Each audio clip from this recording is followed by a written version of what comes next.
Big boss मराठीच्या घरातून 9व्या आठवड्यामध्ये प्राजक्ता ही घराबाहेर गेली. पण मात्र प्राजक्ता ही 9व्या आठवड्यामध्ये घराबाहेर का गेली? त्या अगोदरच ती घराबाहेर का नाही गेली? कारण की तिचा काहीही गेम नव्हता. ती काहीही चांगल्या पद्धतीनं खेळत नव्हती. ती बिग बॉसची फेव्हरेट आहे, म्हणून तिला बिग बॉसच्या घरामध्ये ठेवलेलं आहे, असं सुद्धा सोशल मीडियावर बरेच जण म्हणत होते. अखेर 9व्या आठवड्यामध्ये प्राजक्ता शुक्रेला घराबाहेर काढलेला आहे. आणि घराबाहेर काढल्यानंतर जेव्हा रितेश देशमुख यांनी प्राजक्ताला स्टेजवर बोलवलं आणि घरामध्ये खेळलेले जे टास्क आहेत किंवा घालवलेले दिवस आहेत, त्याचा एक व्हिडिओ त्या ठिकाणी दाखवला. त्या व्हिडिओमध्ये सुद्धा प्राजक्ताचा काहीही वेगळा गेम दिसला नाही. फक्त त्या करण सोबत आणि इतर काही लोकांसोबत फक्त बोलताना आणि गाणं म्हणताना दिसला. त्याच्याशिवाय प्राजक्ता घरामध्ये कुठंही काहीही खेळताना दिसली नाही. मग तरी सुद्धा प्राजक्ता घरामध्ये एवढे दिवस का राहिली, हेच आपलं सविस्तर या व्हिडिओमध्ये बघायचं. पण जर तुम्ही अजूनही आपलं चॅनल सबस्क्राईब केलं नसेल तर लगेचच करून घ्या आणि बाजूला असणाऱ्या बेल नोटिफिकेशनला सुद्धा ऑन करायला विसरू नका. आता प्राजक्ता ही 9व्या आठवड्यामध्ये घराच्या बाहेर गेली, पण मात्र ती 6व्याच आठवड्यामध्ये जायला पाहिजे होती. एवढ्या दिवस ती घरामध्ये कस काय राहिली, असाच प्रश्न अनेकांना पडला होता आणि आपल्या प्रेक्षकांनी कमेंटमध्ये तसे प्रश्न सुद्धा मोठ्या प्रमाणात उपस्थित केले होते. त्याच्यामुळे आपण हा व्हिडिओ घेऊन आलो आहोत की प्राजक्ता घरामध्ये एवढे दिवस का राहिली, कशामुळे राहिली, या सगळ्या गोष्टींचा आपण विचार केला तर एक गोष्ट आपल्या लक्षात येते की प्राजक्ता ही 6व्या आठवड्यामध्येच घराबाहेर जाणार होती. पण मात्र घराबाहेर 6व्या आठवड्यामध्ये जर ती गेली असती तर तिच्या बाहेर जाण्याला कारणीभूत ठरला असता तो म्हणजे प्रभू शेळके. कारण की प्रभू शेळकेनं प्राजक्ताची ती पॉवर की चोरली होती, म्हणून त्याच्यामुळेच ती बाहेर गेली. म्हणून कुठंतरी बिग बॉसच्या घरामध्ये प्रभूची इमेज ही खराब झाली असती आणि पुढं त्याला भविष्यात ते वोटिंग कमी आलं असतं. प्रभूमुळं त्या ठिकाणी प्राजक्ताला वाचवण्यात आलं होतं, असं एकंदरीत आपल्या ठिकाणी वाटतं. मग प्राजक्तापेक्षा सचिन कुमावत हे चांगल्या पद्धतीनं खेळत होते.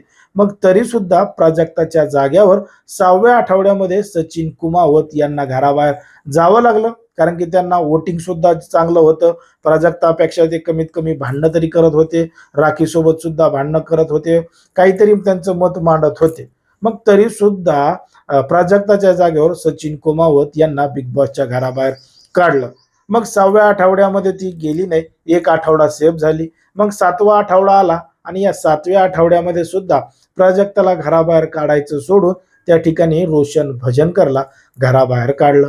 मग आता प्राजक्ता जाईल असं वाटलं होतं, पण मात्र रोशन भजनकरला त्या घरामधून काढून टाकलं. मग रोशन भजनकर घराबाहेर गेल्यानंतर 8व्या आठवड्यामध्ये त्या ठिकाणी थेट रुचितालाच घराबाहेर काढून टाकलं. आता रुचिताला का काढलं, कशामुळं काढलं, या सगळ्या गोष्टींचा आपण विचार सुद्धा केलेला आहे. सांगितलंय की रुचिताचं जे बोलणं आहे ते कुठेतरी राज्यातल्या जनतेला न पटणारं होतं. प्राईम टाईमला तो कार्यक्रम सुरू होत असल्यामुळं सगळे मंडळी जेवण करताना किंवा परिवारासह ते व्हिडिओ पाहत असतात, कार्यक्रम पाहत असतात. मग त्या कार्यक्रमामध्ये असं पद्धतीनं बोलणं, अशा पद्धतीनं भाषा वापरणं हे कुठंतरी न पटणारं होतं. तिला समजून समजून सांगितलं तरी तिनं काहीही गेम बदलला नाही. म्हणून 8व्या आठवड्यामध्ये त्या ठिकाणी रुचिताला बाहेर काढलं. मग प्राजक्तासाठी एक एक जण घराबाहेर जात होतं आणि ती एक एक स्टेप पुढे जात होती, सेफ होत होती. मग तिचा कुठलाही गेम नसताना ती अशा पद्धतीनं पुढं पुढं जात होती. मग 9व्या आठवड्यामध्ये अखेर कोणी उरलं नाही कोणाला बाहेर काढावा, म्हणून त्या ठिकाणी प्राजक्तालाच घराबाहेर काढलेला आहे आणि अशा पद्धतीनं ती 9व्या आठवड्यामध्ये घराबाहेर गेलेली आहे.